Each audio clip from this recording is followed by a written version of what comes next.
ntukemere ko Satani akubwira ngo ntabwo bizashoboka. Jya ugerageza gufata umwanya wo gusenga, ugerageza ushaka Imana, ubwira Imana ngo ibi ndabyanze.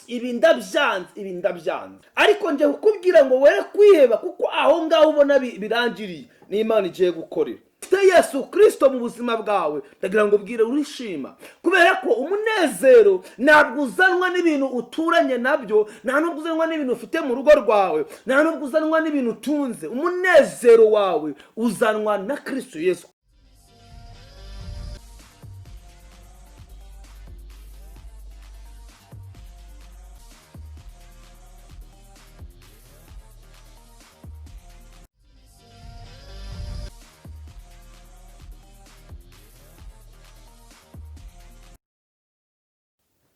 Yesu ashimwe, nshuti bakunze bikamba Calvary TV, nongeye kubasuhuza mu izina rya Yesu Kristo. Amahoro y'umwami wacu Yesu nabane namwe. Ndabifuriza umugisha kandi ndabifuriza kugubwa neza aho muri, naho mwicaye, naho muherereye. Amahoro y'Imana bane namwe mu bihe nk'ibi turimo bitoroshye, mu bihe byaguma mu rugo kuri bamwe, mu bihe tutarafungura igisengero kuri bamwe, mu gihe abandi murwaye, abandi murwaje, mufite ibibazo bitandukanye. Mbifurije gukomera mu mwami, niyo mpamvu nzanye ijambo rivuga ngo ihangane, nturi wenyine. Ntabwo uri wenyine muri icyo kibazo urimo, ihangane. Imana igufiteho umugambi ukomeye, kandi icyo Imana igambiriye gukora kuri wowe nta muntu uzagihagarika. Imana iguha umugisha, ikashimire wowe wakoze subscribe. Imana y'amahoro ikugirire neza, nawe ugiye kuyikora. Yesu aguha umugisha. Kashimire wowe uduha inkunga, yaba amasengesho, yaba amafaranga, n'ubundi buryo bwose wadufasha kugira ngo umurimo waguke, kugira ngo Uwiteka agumye ko twagura. Rero Yesu akugirire neza. Reka dusenge tuganire ijambo ry'Imana. Mwami Imana yacu, wowe uvuga bikabategeka bigakomera, urukira kubana natwe muri uyu mwanya uduhaye. Reka amavuta y'Imana agaragare kuri nje no kuri bene data. Udukomereza amaboko mu bihe nk'ibi, ibihe bigoranye, ibihe tudafite sapoti, ibihe turi muri guma mu rugo, ibihe abandi bafite akazi katagenda neza, ibihe abandi barwaje, abandi barwaye. Ibi nibyo bihe tugukeneyemo. Turashaka imbaraga zawe ngo zigaragare, kandi buri wese arushaho gusubizwamo imbaraga mu izina rya Yesu, amen. Imana iguhe umugisha. Ijambo mfite narikubwiye ni ijambo rimbwira ngo ntabwo uri wenyine mu kibazo. Uwere kwiheba ngo wiganyire, ntabwo uri wenyine. Reka dusome igitabo cya Zaburi cyanditswe na Dawidi. Turaza gusoma ibice 42, dusomeho umurongo wa 3 n'uwa 4 n'uwa 5 n'uwa 6. Imana ishimwe cyane. Biravuze ngo umutima wanjye ugirira Imana inyota, Imana ihoraho. Nzaza ryari ngo ngaragare mu maso y'Imana. Murongo wa 4, amarira yanjye niyo yambereye ibyo kurya ku manywa na nijoro, kandi bahora bambabaza umunsi ukira bati Imana yawe iri hehe? Barakubaza cyane, Imana yawe iri he? 5, ibi ndabyibuka ngahinduka umutima ubwo najyaga n'abantu benshi nkabajyana mu nzu y'Imana, tugendera n'ijwi ry'ibyishimo n'ishimwe turi iteraniro rizihiriza umunsi mukuru. 6 aravuze ngo mutima wanjye niki gitumye wiheba, niki gitumye umpagararamo? Ujye utekereza Imana, kuko nzongera kwishimira agakiza kayo. Haleluya. 7 baro dusoreza, Mana yanjye mutima wanjye urihebye, nicyo gituma wibukira mu gihugu cya Yorodani no ku musozi wa Herimoni no ku musozi wa Mizari. Imana itugirire neza. Aya ni amagambo dusomye mu gitabo cya Zaburi. Turaza no gusoma ijambo nanone riri mu Bafilipi.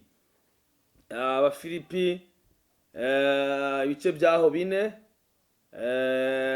murongo waho katurebe neza, murongo waho wa 4. Biravuze ngo mujye mwishimira mu mwami wacu iminsi yose, yemwe nongeye kubivuga nti mwishime, neza yanyu imenywe n'abantu bose, umwami wacu ari bugufi. 6, ntukagire icyo wiganyira, ahubwo ibyo ushaka byose bimenywe n'Imana, mubisabiye mubyingingiye mushima. Aleluya. Ni amagambo akomeye, ni amagambo turaza guhuza. Aha Pawulo yandikira Abanyafilipi yababwiye aya magambo kuko cyari igihe kigoye, cyari igihe gikomeye, cyari igihe cy'amarira, cyari igihe cy'amaganya. Dawidi we yabivuze neza mu gitabo cya Zaburi. Imana ishimwe cyane. Ari igihe umuntu abaho akumva afite agahinda, akumva afite amarira.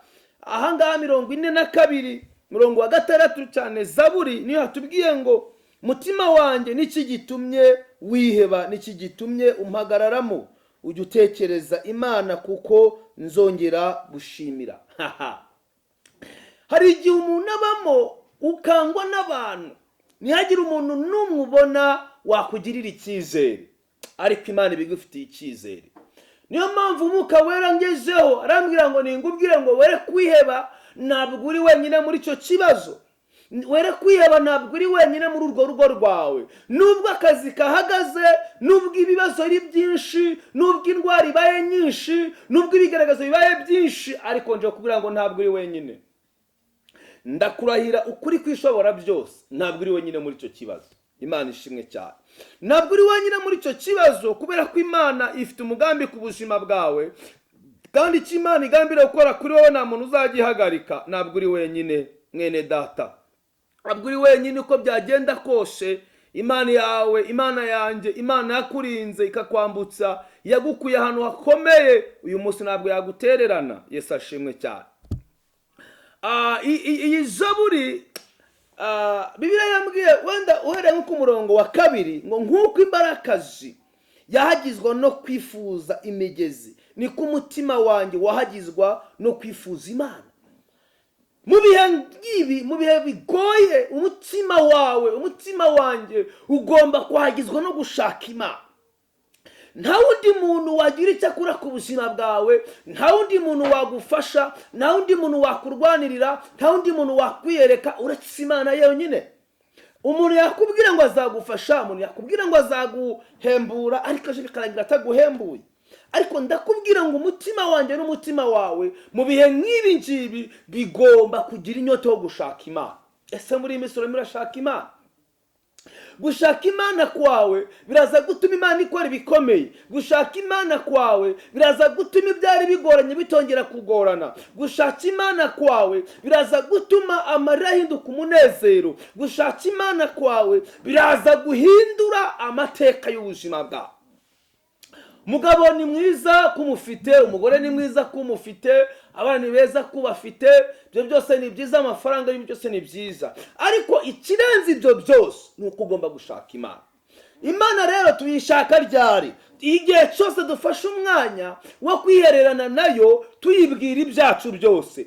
Ntukemere ko Satani akubwira ngo ntabwo bizashoboka. Jya ugerageza gufata umwanya wo gusenga, ugerageza ushaka Imana, ubwira Imana ngo ibi ndabyanze, ibi ndabyanze, ibi ndabyanze. Iyo ugize ibintu wanga, Imana ibonye uburyo itabara ubuzima bwawe. Satani agira amajwi rimwe na rimwe ahangaha cyane cyane umukambwe ngo mbwire umuntu wihebye. Kwiheba, ushobora kwiheba ufite n'umugabo, ushobora kwiheba ufite n'umugore, ushobora kwiheba uri umukobwa, ushobora kwiheba uri umusore, ushobora kwiheba uri umumama, ushobora kwiheba mu rwego rwose waba urimo bitewe n'ibikubayeho bitunguranye.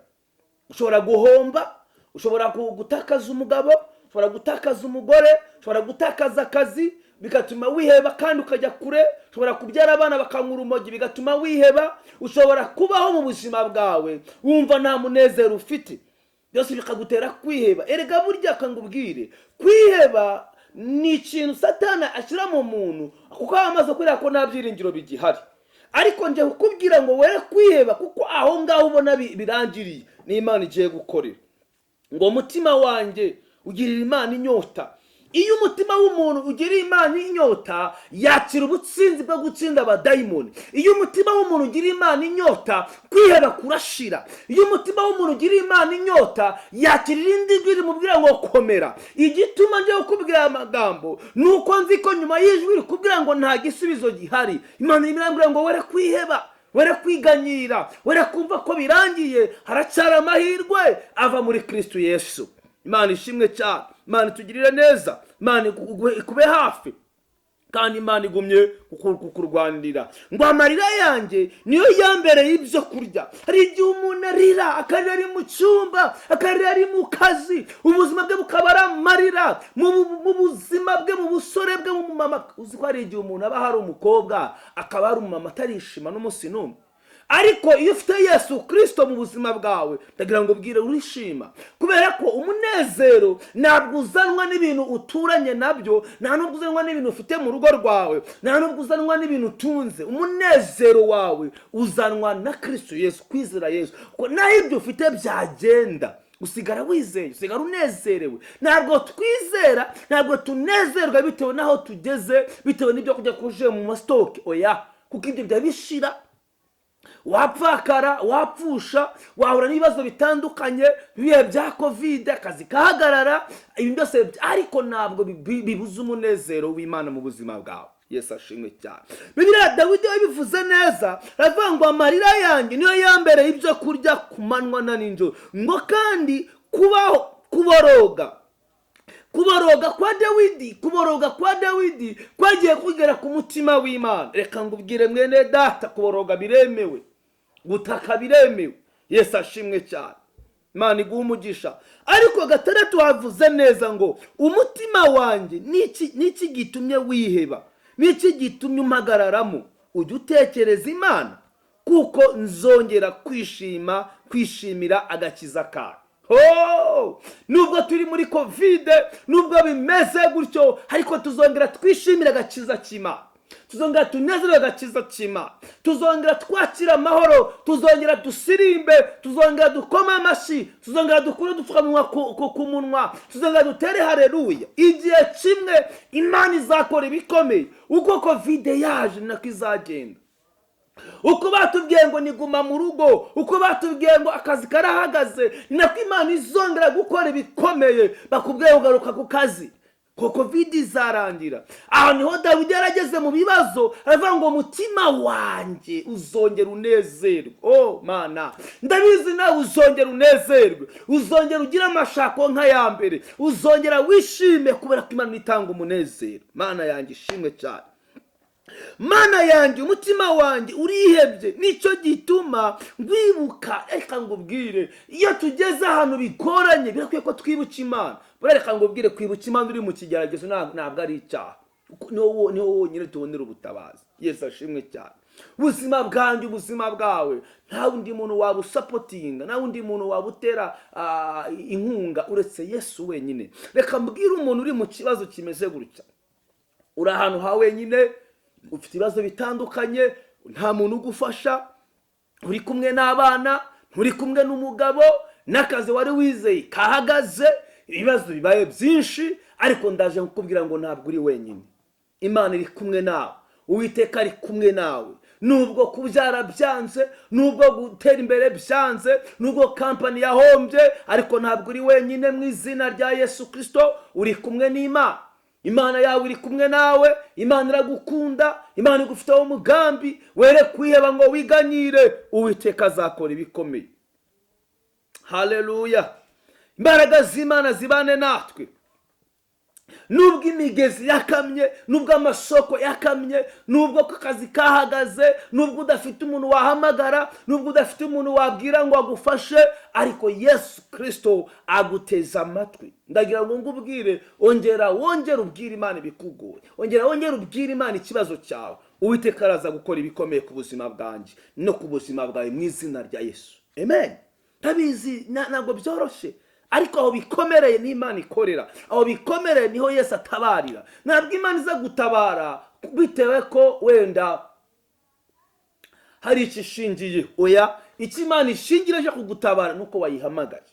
Uko ufata telefone ugahamagara umuntu, ukamubwira ikibazo cyawe, ukamubwira ingorane zawe, ni nako ugomba guhamagara Imana, ukayitelefona, ukayibwira ngo ma, ndi muri iki cyumba sifite undi muntu, ndi muri iki cyumba sifite umuntu wamfasha, ndi muri kano kazu kanjye nyine, nta wundi muntu wandwanirira, nta wundi muntu wafasha, ariko ndabizi ko wowe uza udasabye visa, uza udasabye ngo bakingure imiryango. Biravuze ngo ahantu hose wahinjira kugira ngo utabare ubuzima bwanyu. Pawulo na Sila barayitabaje batabara igihe bari muri gereza, baratabaza. Pawulo na Sila barasenze pe, kandi Imana irabumva, iramanukiza gukora icyo bayibwiye. Ndakubwira iki? Ndakubwira ko gukora kw'Imana kuracyahari.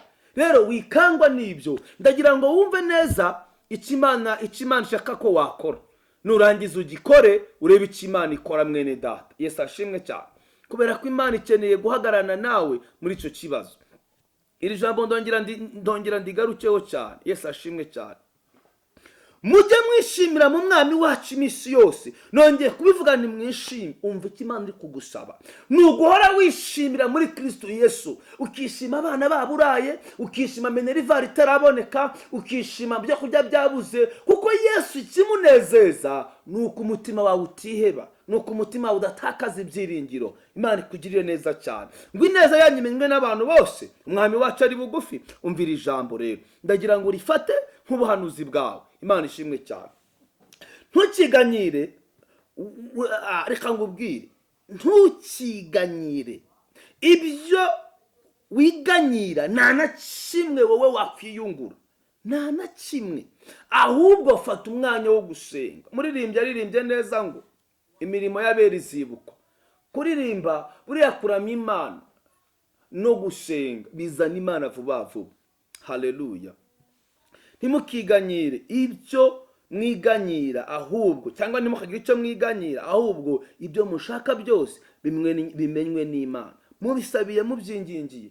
Umva rero, ndagira ngo ngubwire, urumva Imana isa nkaho yagutaye, urumva Imana isa nkaho yakuretse. Ongera ufate umwanya wo kwinginga, fata umwanya wo gutakambira Imana. Imana iraza gukorana nayo iby'ubutwari, ngo ibyo mushaka byose bimenywe n'Imana. Uko udepoza ku kazi, ujye unadepoza n'imbere y'Imana. Uko ushaka ko Imana iguha umugabo, ujye unabwira Imana ngo ubushake bwawe bugaragare. Uko ubwira Imana ngo Mana ngo urumva hafi, nibyo Imana ishaka. Mubisabe mubyingingiye. Kwinginga niki? Nuguhora wibutsa Imana. Ijambo ryambwiye ngo abibutse Uwiteka tukamuhemere. Amanywa n'ijoro tugomba kukwibutsa Imana. Uramupfakaza atitiriza, ntugire ngo byari bimworoheye. Abamusekaga baturanye, bamusekaga basengana, ariko rero byari bimubwiye kugira ngo utsinde ikigaragazo kiri imbere yawe, nuko wima shitani amatwi.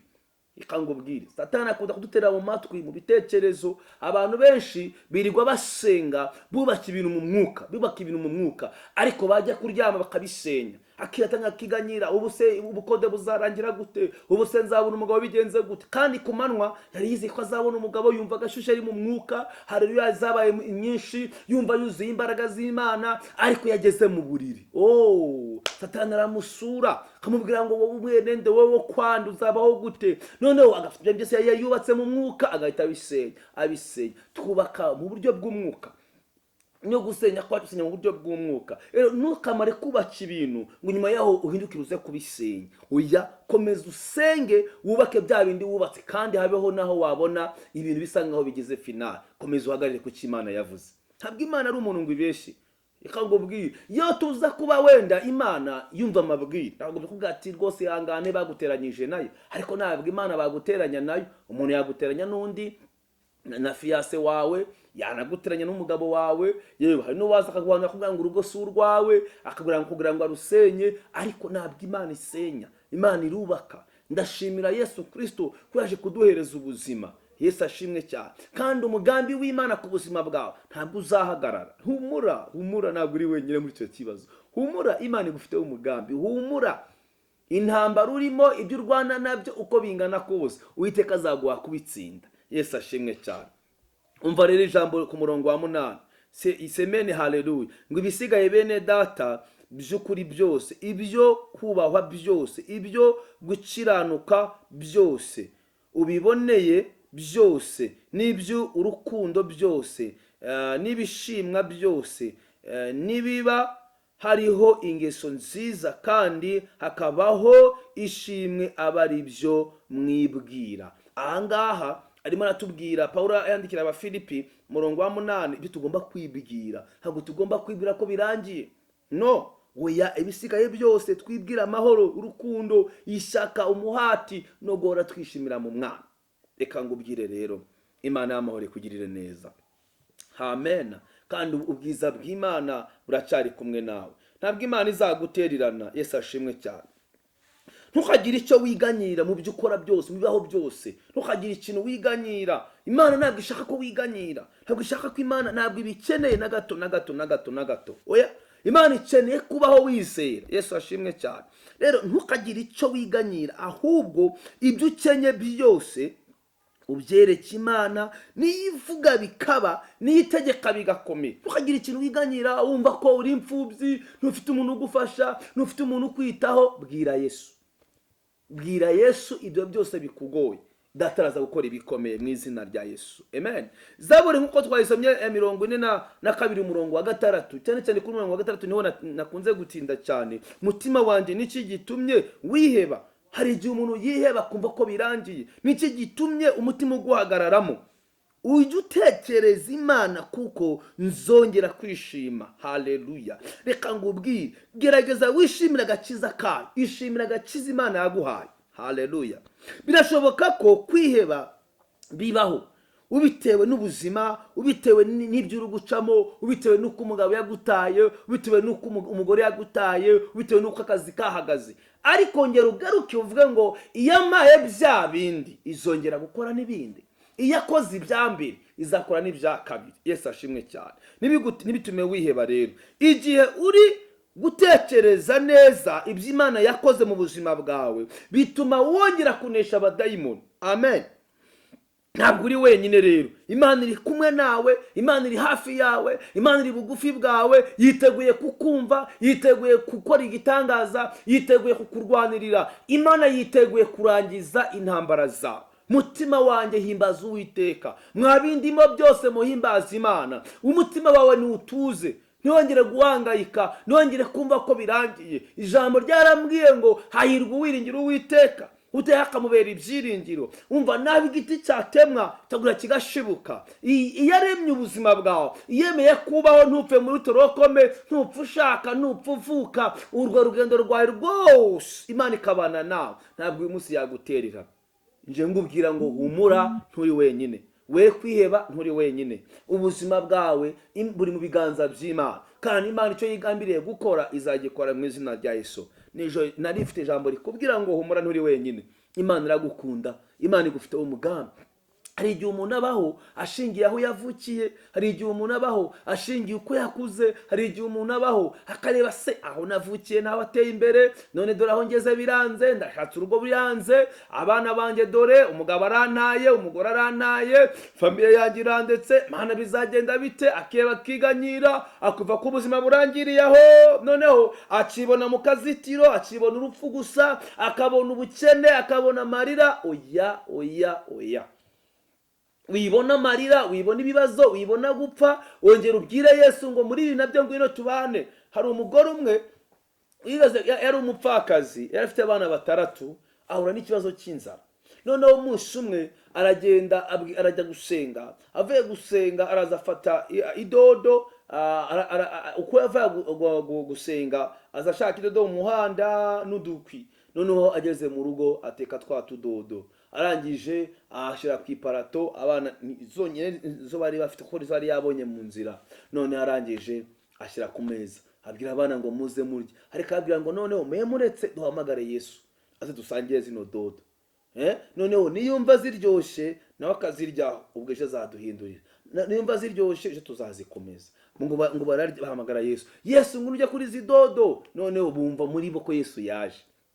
Noneho kandi koko Yesu yaraje, areba ubuzima barimo avuga ati no, bano bantu uko banyizeye ngomba kugira icyo mpindura. Ku gitondo kimwe abyutse abona ibintu byahindutse. Imana ihagurutsa abantu bazana ibyo kurya, yahagurutsa abantu bazana ubutabazi. Wumva icyo uyu mugore cyamutabaye nuko yabwiye Yesu ngo naze babane, naze basangire, kuko Yesu yaravuze ngo niwe se w'imfubyi kandi akaba ari we urengera abapfakazi. Nta wundi murengezi dufite, niwe ubeshe mu mazu abadafite shingi na rugero, ni Yesu wenyine. Rero hari igihe umuntu aba mu kibazo ariko impamvu yo kugitindamo, ongera uhamagare Yesu aze mu kibanemo. Niyemera ko mu gitindamo azaba afite impamvu, niyemera ko uburara azaba afite impamvu, ariko uri kumwe nawe. Amen. hamagara Yesu aze mubane, hamagara Yesu aze murarane muri ubwo buzima bwawe, muri egizame ufite, muri urwo rugo rwawe. Hamagara Yesu, kandi nuhamagara Yesu araza kuza, kandi naza hari ikintu ari buhindure byanga bikunda. Imana iguha umugisha, turagukunda kandi turagusengera, kandi uko bucye nuko bwije ndabizi ko Imana izahindura ubuzima bwawe. Reka dusengane Imana, twinginge Imana, twongere tubwire Imana ngo waravuze ngo ubwo Pawulo yanyategeraga Abanyafilipi ngo ibyo musaba byose mubisabe musenga, mwinginga, munashima. Tugira umwanya wo gushima, tunagira umwanya wo kwinginga, tunagira umwanya wo gusaba. Abantu benshi bizeye ibintu Imana izabakorera batarigize babisaba. Wowe ni gute utashobora gusaba Imana? Yibwire ko ukeneye inzu, ukeneye umugabo, muyibwize ukuri. Yibwire ikintu kibazo ufite, wijya kurenga uvuge ngo urabona Mana, ngo urabibona. Oya, yibwire ngo ndashaka umugabo, ndashaka umugore, ndashaka inzu, ndashaka amafaranga, ndashaka kuva muri iki kibazo, ndashaka umugabo wanjye afungurwa, ndashaka abana banjye biga. Byibwire, bwira Yesu bikugoye, kuko nturi wenyine mu kibazo. Amen. Reka dusenge. Icyo nagusabiraga nakubwiraga ngo umenye ko Bibiliya tubwiye ngo ntimukagire icyo mwiganyira, ahubwo ibyo mushaka byose bimenywe n'Imana, mubisabiye mubyingingiye kandi mushima. Imana ikube hafi, Imana igukomeze, ibyo wabonaga byapfuye Uwiteka yongere kubizura. Reka dusenge Imana. Mana Data wa twese, mu izina rya Yesu Kristo wa Nazareti, ndasengerera umuntu ukurikirana izi nyigisho zacu ku Ikamba Karuvari TV. Reka imbaraga z'Imana zibane nawe. Ngweretse uyu muntu ufite umutima wari ugiye kure, wari umaze kwiba no kwiganyira, azi ko ari wenyine. Ndamusengeye ngo mube hafi muri iki kibazo arimo, mu izina rya Yesu Kristo. Urwane ibimurwanya, uhiga ibimuhiga. Uhagurukire gusenya imbaraga za Satani, imbaraga zo mu miryango. Mana ndamukweretse ngo umukomereze amaboko.